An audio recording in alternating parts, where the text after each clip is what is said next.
Hey, House of Nerds, how y'all doing? This is Marquelon. I'm one half of the Pool Kings. Here are my top three picks. And of course, we've been doing something a little bit extra, so we always have a little bit more than top three.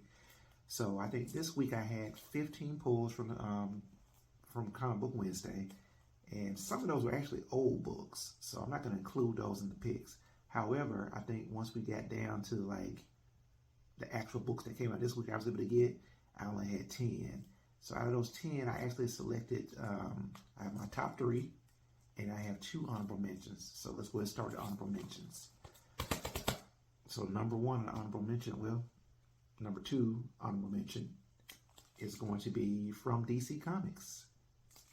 Nubia and the Justice League special. All Hail the Queen, Nubia's 50th anniversary. I love this because it's rare you see a major comic book company focused exclusively on an African American, well, she's named African American, a black woman. And they're basically putting Nubia on the same platform as Wonder Woman. I mean, she is the queen of the Amazons now, and everybody knows it. And she's been around 50 years, but she disappeared for like 20 of those years, and only came back, well, no, it was more than 20. Nubia didn't make her reappearance for like 2000, so she's only been back 20 years.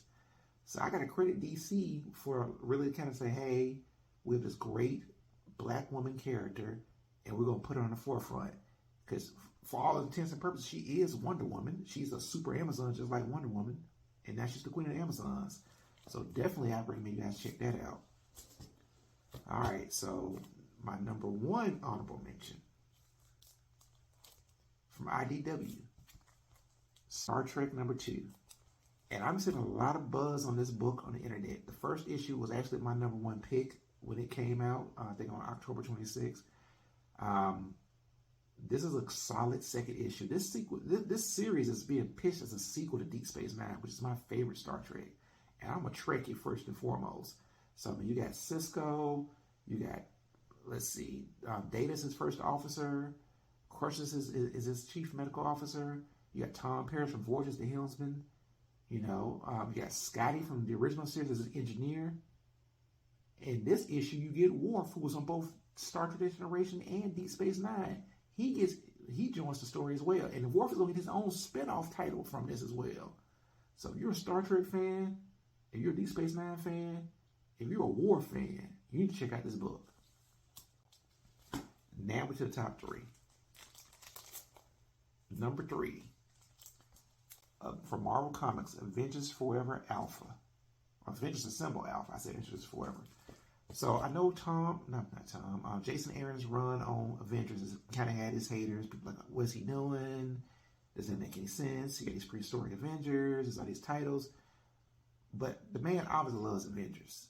And he's basically trying to do this homage to how big the Avengers are, how far spread the Avengers concept is throughout the multiverse and through all of time. If you're an Avengers fan, you cannot pass this up, man.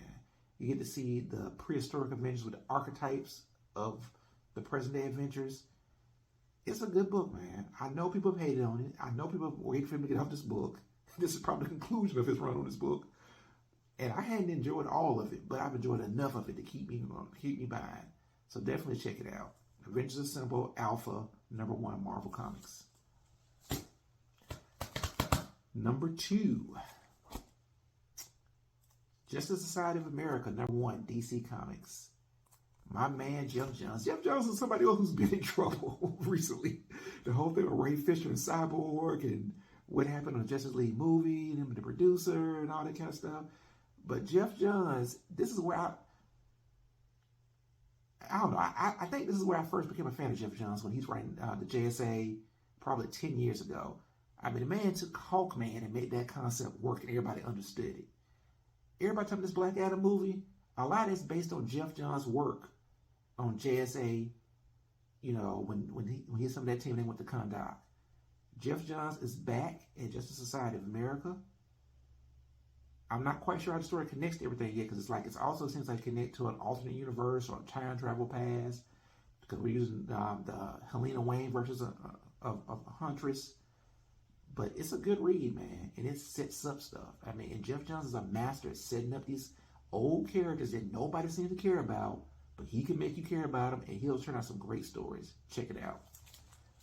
Last but not least, my number one pick from Image Comics, Killadelphia, issue 25. Rodney Barnes, Jason Sean Alexander, do it again. If you watch the House of Nerds show, live show today, I heard what Elle said about she read it and she was done with it. And I said, Elle, that just shows how good the writing is on this book. If you get so emotionally caught up with the characters and something happens and you're done with it, that shows how good this book is. The art is on point. The story's on point. I mean, at this point, I'm just waiting for HBO to go ahead and make this a series. This is the replacement to Lovecraft Country right here. Everybody's mad that they canceled Lovecraft Country. Rodney Barnes, you already got Winning Time HBO. You make a series of Killadelphia. Those are my top 3 picks. Peace.